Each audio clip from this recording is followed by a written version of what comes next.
Hey guys, thanks for joining me today. In case you missed our first video in the series, it was about my personal fitness journey. I lost about 90 pounds and decided to get certified in personal training and nutrition. My journey has been a long one, and I finally decided to take the leap when I discovered that flour and sugar were messing with my ability to lose and maintain weight loss successfully. I taught about flour and sugar's drug-like effect on the brain, causing you to go into withdrawals worse than cocaine if you try to stop eating those things. And in fact, I even threw down the gauntlet for those who were watching last time, that if they took a 2-day challenge of fasting from sugar and flour and commented on it and let us know that they're doing it, that I would send them a little goodie just for them to see what it would be like. I did that because we all intuitively know that sugar and flour probably aren't that great for us. Like, we know that. But until we've experienced the pangs of withdrawal and have felt our brain like trying so hard to get us to bring it back, it kind of just seems nebulous and seems like it doesn't really affect us. For me, it was about 2 weeks before I stopped having those cravings. It was pretty rough, but thankfully I had motivation on my side for most of that time. But the question always arises, what happens when motivation disappears? So that's what I'm going to be teaching on today.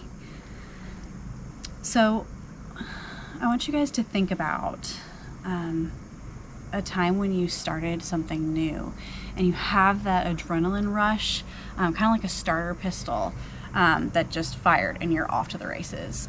This happens in new relationships, this happens new jobs, and especially new weight loss plans. And if you're still with me on this video, you've probably done a lot of those. This is what I call the motivation spike, and it can last anywhere from a week to a couple of months. And we can use this, it's a wonderful thing, and we can use this to keep on track with a new way of eating and exercising. This good energy can even be increased and prolonged if we have a partner starting with us, or if we have support on the sidelines cheering us on. But then, of course, we adapt to the new fitness routine, and this is like actually a exercise science thing, adaptation, and the initial excitement decreases. And this tends to be when people fall off the wagon and look for something new to, again, spike that adrenaline back up. For me, after about 2 months of eating on my plan, I experienced this slump, and I expected it because I, like you, have tried many different weight loss regimens. So the next question that would follow is, how did I stay on course this time? Well, the biggest one is the one that you're gonna have to trust me on until you do it yourself, and that's eliminate flour and sweeteners. I'm sorry. It's not fun. I know I know that, and I know it's not fun. at first, but when you have gotten through the detox period, and you no longer have cravings, that means you're able to say no to those donuts in the teacher's lounge. And it doesn't take any willpower. It's just not even an option anymore, and it's okay. That's why it makes it so that it's easier to stay on track with this particular way of eating. Is again, you're not depending on motivation anymore. You're just able to live free from those cravings, which is incredible. I'm telling you, until you try it, it's almost hard to imagine how amazing you can feel. Another immensely helpful trick to stay motivated is to find different ways to measure progress other than just the scale, and to celebrate micro successes. So, for example, for me, I measured my body fat from the beginning all the way through. So that on those weeks when me and the scale were not, doing too great, I was still able to monitor my progress in another way, and often it showed that I was still going down. So sometimes, even though maybe there was something hormonal going on, I don't know, and the scale wasn't dropping, but my body fat still was.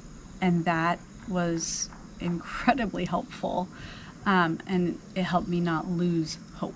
I used that and my goals to personalize my meal plan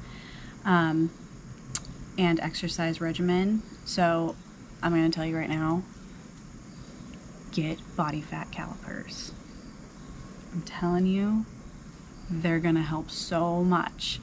We've got a video that shows how to do it on our blog. We've even got suggested calipers that you can use or not, whatever. Just start measuring your body fat now before you start a weight loss plan, because it helps so much.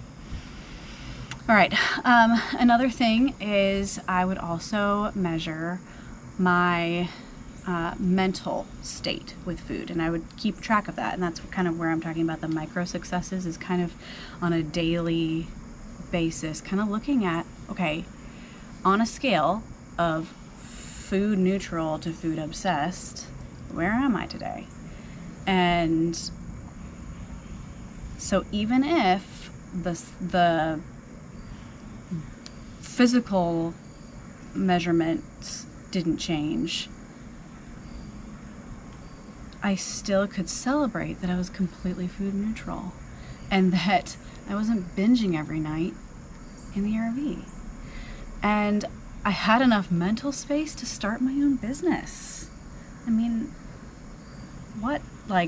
it's amazing how much mental clarity I have now. There's so much more room to think on other things instead of trying to constantly find my next hit of food. These are actually really huge successes, but again, when you kind of break it down into little things, it can be micro successes that you can look at over time. And they can help you when your motivation is flagging. All of these are excellent tracking ways of tracking success.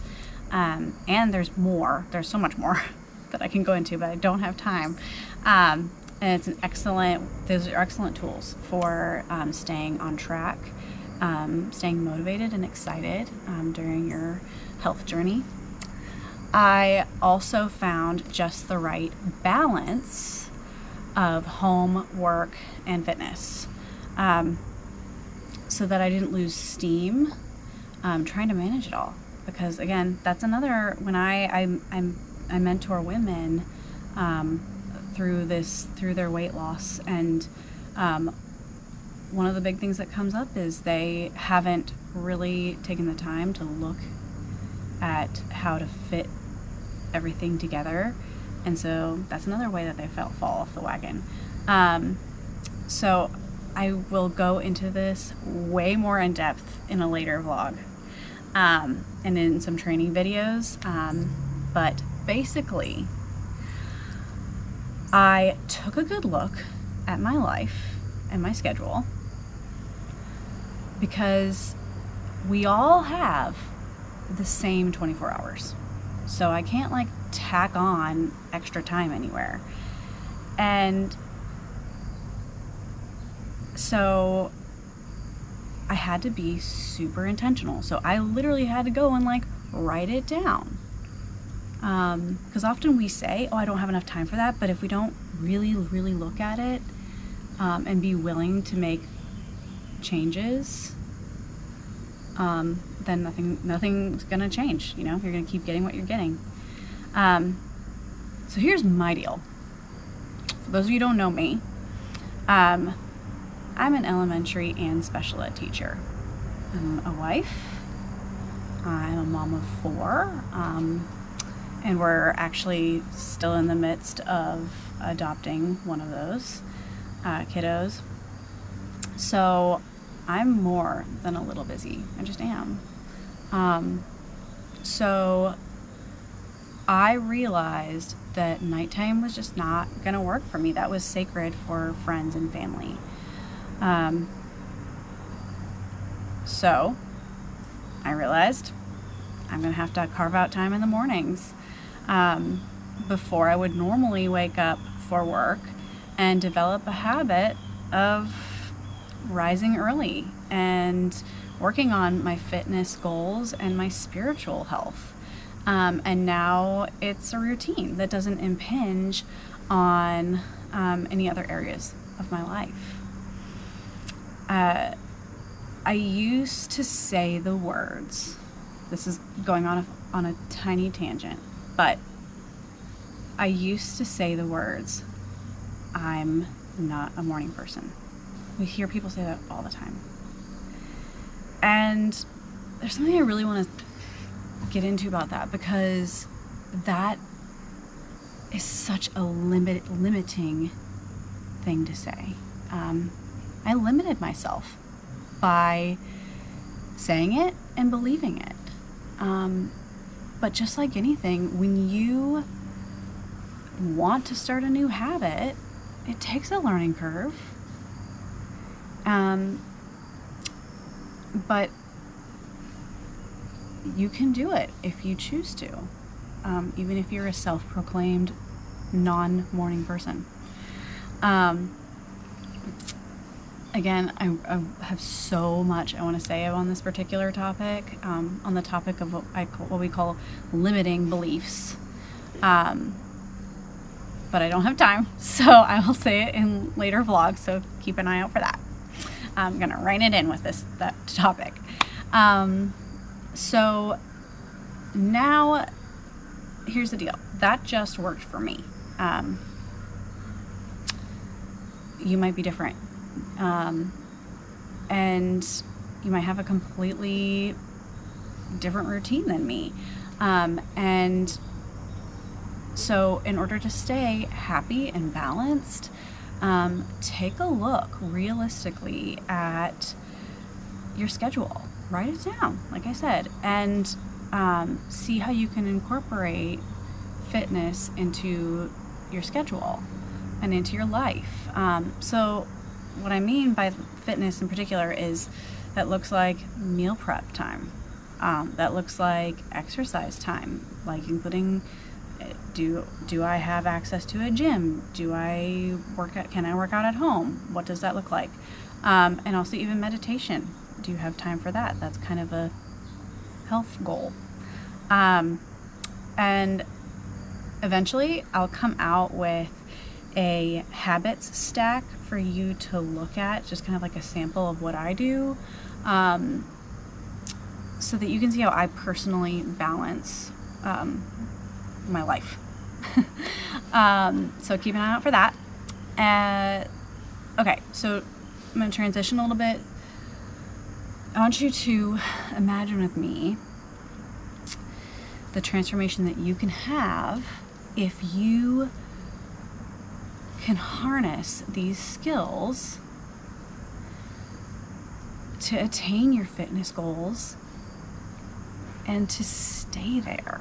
Like, get off the weight loss train, or roller coaster rather, because it's a roller coaster for many people.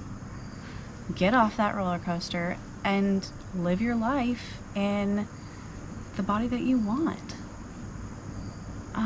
I've seen so many start with enthusiasm only to lose focus a few months later. This doesn't have to be you anymore.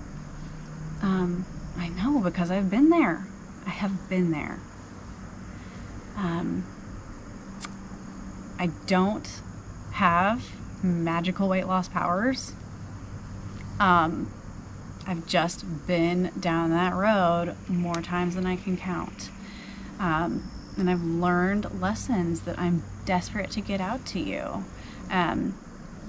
So my next video will be tackling the question that we have all been waiting for. It's all led up to this moment: how to actually lose weight, if that's what you're going for.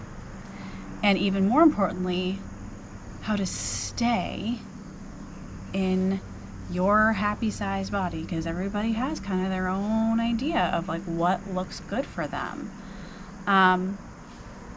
Please comment below if you have any questions, or you have taken me up on my 2-day sugar and flour fast challenge, because I know we'd all love to hear people's experiment results. And then the last thing is, again, I'm just so grateful that I get to have this platform so that I can share these nuggets of hope with you. I know I needed it too. When I was back there, I get it. And so thank you for taking the time to join me. Bye, guys.